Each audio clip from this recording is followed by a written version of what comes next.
نیروگاه آبی برقی روغون علاقه دو اگریگاتی فعال دارد و به تاجیکستانیان نورپوشی میکند.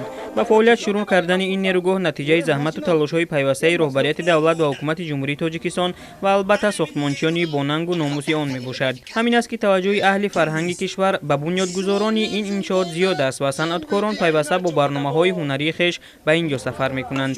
از جمله مؤسسه دولتی تئاتر آینه نزد ریاست فرهنگ شهری دوشنبه در دایره سفر هنری خویش به ساختمانچیان کاخ نوری تاجیکستان نمایشنامه تماشاباب تابش آینه را پیشنهاد کرد.